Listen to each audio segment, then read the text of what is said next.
semuanya, pernahkah kamu merasa sulit tidur meskipun tubuh terasa lelah? Atau justru kamu terbangun tengah malam dan tidak bisa tidur kembali? Bisa jadi kamu sedang mengalami insomnia.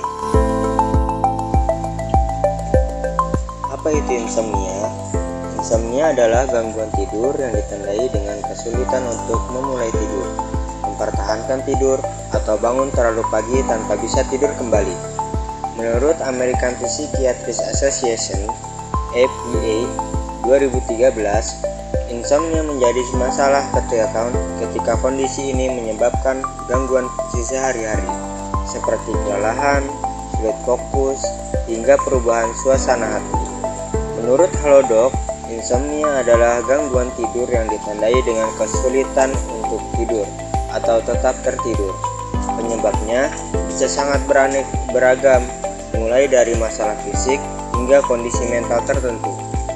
Kondisi ini membuat penderitanya tidak mendapatkan waktu tidur yang cukup, sehingga tubuh terasa lelah dan kurang bertenaga untuk menjalani aktivitas keesokan harinya. Jenis-jenis insomnia. Insomnia terbagi menjadi beberapa jenis, yaitu insomnia akut, terjadi dalam waktu singkat, biasanya akibat stres atau perubahan lingkungan.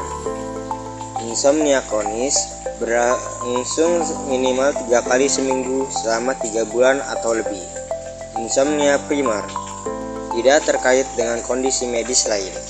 Insomnia sekunder, disebabkan oleh gangguan lain seperti depresi, kecemasan, atau penggunaan obat-obatan. Ciri-ciri insomnia. Ciri-ciri umum penderita insomnia meliputi sulit tidur meskipun sudah di tempat tidur, terbangun di malam hari dan sulit tidur kembali, bangun terlalu pagi, merasa lelah saat bangun, sulit berkonsentrasi dan mudah tersinggung di siang hari. Yang keempat, faktor-faktor penyebab insomnia.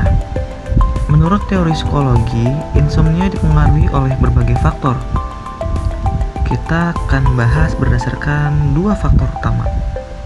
Yang pertama, teori kognitif menurut Aaron T. Beck. Menurut Beck, insomnia dapat muncul akibat yang pertama, pikiran negatif tentang tidur, seperti kalau aku nggak tidur sekarang, besok aku gagal. Yang kedua, overthinking dan kekhawatiran berlebihan yang menyebabkan otak tetap aktif saat seharusnya istirahat. Yang ketiga, keyakinan irasional seperti menganggap tidur harus selalu sempurna. Yang kedua, model 3P dari Arthur Spiegelman. Spiegelman menjelaskan insomnia dalam 3 kategori faktor.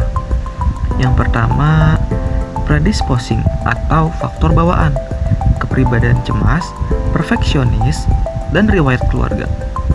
Yang kedua, precipitating atau faktor pemicu, misalnya stres pekerjaan, kehilangan orang tercinta, dan kecelakaan. Yang ketiga, perpetuating atau faktor pemeliharaan, seperti tidur siang, minum kopi malam, atau terlalu khawatir tentang tidur. Yang kelima, cara menanggulangi insomnia. Insomnia bisa diatasi. Berikut adalah beberapa cara yang terbukti efektif. Terapi kognitif perilaku CBTI, mengganti pikiran negatif tentang tidur dan membentuk kebiasaan tidur yang sehat. Sleep hygiene, kebersihan tidur. Tidur dan bangun di jam yang sama, hindari gadget, kafein, dan makan besar sebelum tidur. Ciptakan suasana kamar yang tenang dan gelap. Teknik relaksasi, seperti pernapasan dalam, meditasi, atau journaling sebelum tidur. Paradoxical intention, Viktor Frankl, justru berusaha tetap terjaga tanpa tekanan bisa mengurangi kecemasan dan membantu tertidur lebih alami. Contoh kasus, Dinda adalah seorang mahasiswi tingkat akhir yang sedang menyusun skripsi. Dinda mulai sulit tidur sejak 2 bulan lalu. Dia sering berpikir, kalau aku tidak bisa bangun pagi, aku nggak sempat bimbingan. mencoba tidur lebih cepat, tapi malah terjaga dan gelisah. Siangnya, ia tidur siang karena kelelahan, dan malamnya terulang lagi. Melalui pendekatan CBTI, Dinda belajar mengubah pola pikir dan kebiasaannya. Ia menulis jurnal, menghindari gadget, dan belajar menerima bahwa tidur tidak harus sempurna. Dalam beberapa minggu, pola tidurnya mulai membaik. Insomnia bukan sekedar kurang tidur, tapi persoalan yang melibatkan pikiran, emosi, dan kebiasaan. Dengan pemahaman yang tepat, insomnia bisa diatasi. Jangan ragu untuk mencari bantuan profesional jika kamu atau orang terdekat mengalaminya. Terima kasih telah menyimak. Semoga tidurmu malam ini lebih tenang, lebih damai, dan lebih berkualitas. Dadah.